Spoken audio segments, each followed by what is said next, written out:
ഓം സദാശിവസമാരംഭാം ശങ്കരാചാര്യമധ്യമാം അസ്മദാചാര്യപര്യന്താം വന്ദേ ഗുരുപരമ്പരാം.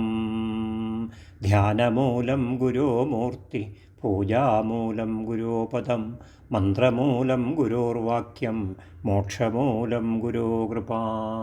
ഓം ഭദ്രം കർണേഭിഃ ശൃണുയാമദേവാഃ, ഭദ്രം പശ്യേമാക്ഷഭിഃ യജത്രാഃ, സ്ഥിരൈരംഗൈഃ തുഷ്ടുവാംസസ്തനൂഭിः വ്യശേമ ദേവഹിതം യദായുഃ.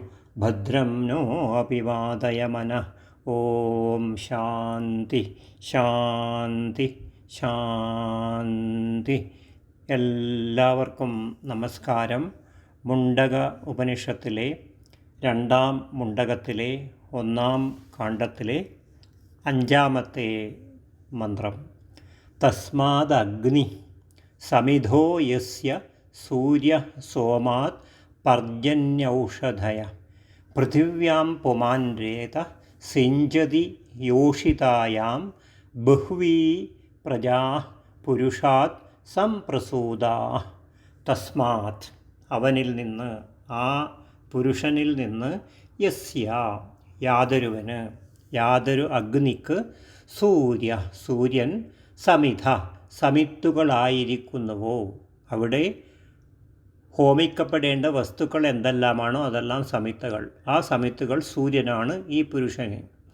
ആ അഗ്നി ഇവനിൽ നിന്ന്, ഈ പുരുഷനിൽ നിന്ന് ഉണ്ടാകുന്നു. ദ്യുലോകം.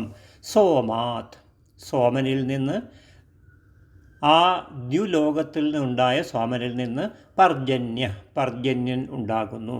തസ്മാത് പർജന്യനിൽ നിന്ന് പൃഥിവിയിൽ ഔഷധികൾ ഉണ്ടാകുന്നു. പുമാൻ പുരുഷൻ, യോഷിതിയിൽ സ്ത്രീയിൽ, രേതസ്സിനെ പുരുഷബീജത്തെ സിഞ്ചതി സേചനം ചെയ്യുന്നു. പുരുഷാത് പുരുഷനിൽ നിന്ന്, ബഹ്യ വളരെ, പ്രജകൾ, സംപ്രസൂതകളായി ഉണ്ടായി ജനിച്ചു. എല്ലാ ഭൂതങ്ങളിലും കാണുകയും കേൾക്കുകയും സങ്കൽപ്പിക്കുകയും അറിയുകയും ചെയ്യുന്നതും എല്ലാത്തിനും കാരണമായിരിക്കുന്നതും ആ പുരുഷൻ തന്നെയാണ്. ഈ സംസാരത്തിലെ ലോകത്തിലെ പ്രജകൾ 5 അഗ്നികൾ വഴിയായി ആ പുരുഷനിൽ നിന്നു തന്നെ ഉണ്ടാകുന്നതെന്നാണ് പറയുന്നത്. ആ പരനായ പുരുഷനിൽ നിന്ന് അഗ്നി എന്ന് പറയുന്ന ദ്യുലോകം ഉണ്ടാകുന്നു. ദ്യുലോകമെന്ന് പറയുന്നത് പ്രജകളുടെ പ്രത്യേക തരത്തിലുള്ള നിലനിൽപ്പാകുന്നു.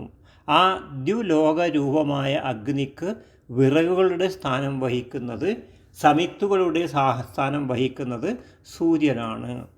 ആ ദ്യുലോകത്തിൽ നിന്നുണ്ടാകുന്ന ചന്ദ്രനിൽ നിന്നും സോമനിൽ നിന്നും പർജന്യൻ എന്ന രണ്ടാമത്തെ അഗ്നിയും, പർജന്യൻ എന്ന രണ്ടാമത്തെ അഗ്നിയിൽ നിന്ന് പൃഥിവിയിൽ ബ്രീഹീയവാദികളായ ഔഷധികളും ഉണ്ടാകുന്നു. ആ ഔഷധികൾ പുരുഷനാകുന്ന അഗ്നിയിൽ ഹോമിക്കപ്പെടുമ്പോൾ അവയിൽ നിന്നുണ്ടാകുന്ന തേജസ്സിനെ പുരുഷൻ സ്ത്രീയാകുന്ന അഗ്നിയിൽ സേചനം ചെയ്യുന്നു.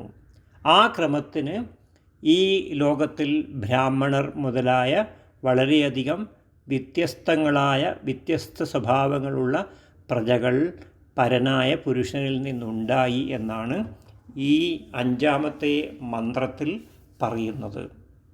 എല്ലാ ഭൂതങ്ങളിലും, ഭൂതങ്ങൾ എന്ന് പറഞ്ഞു കഴിഞ്ഞാൽ എല്ലാ ജീവനുള്ള വസ്തുക്കളിലും കാണുകയും കേൾക്കുകയും സങ്കല്പിക്കുകയും അറിയുകയും അതിനെല്ലാം കാരണമായിരിക്കുന്നത് ഈ മുകളിൽ പറഞ്ഞ പുരുഷൻ തന്നെയാണ്.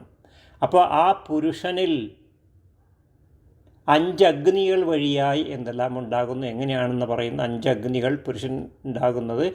ആ 5 അഗ്നികൾ വഴിയായി പുരുഷനിൽ നിന്ന് തന്നെയാണ് പ്രജകൾ ഉണ്ടാകുന്നത് എന്ന് പറയുന്നു. അഗ്നിയെ ദ്യുലോകം എന്ന് പറഞ്ഞു. ദ്യുലോകത്തിൽ നിന്ന് സോമൻ ഉണ്ടായി എന്ന് വന്നു. സോമനിൽ നിന്ന് പർജന്യനിൽ നിന്ന് പൃഥ്വി. അപ്പോൾ പുരുഷനെ അഗ്നിയിൽ ഹോമിക്കപ്പെടുമ്പോൾ, ഔഷധികൾ അഗ്നിയിൽ ഹോമിക്കപ്പെടുമ്പോൾ അവയിൽ നിന്നുണ്ടാകുന്ന തേജസ്സിനെ പുരുഷൻ സ്ത്രീ ആകുന്ന സ്ത്രീയിൽ സേചനം ചെയ്യുന്നു. ആ സ്ത്രീയാകുന്ന അഗ്നിയിൽ സേചനം ചെയ്യുമ്പോൾ ഈ ലോകത്തിൽ ബ്രാഹ്മണർ മുതലായ പ്രജകൾ, മനുഷ്യർ ഉണ്ടാകുന്നു എന്നുള്ള കാര്യമാണ് ഈ മന്ത്രത്തിലൂടെ നമുക്ക് പറഞ്ഞു തരുന്നത്.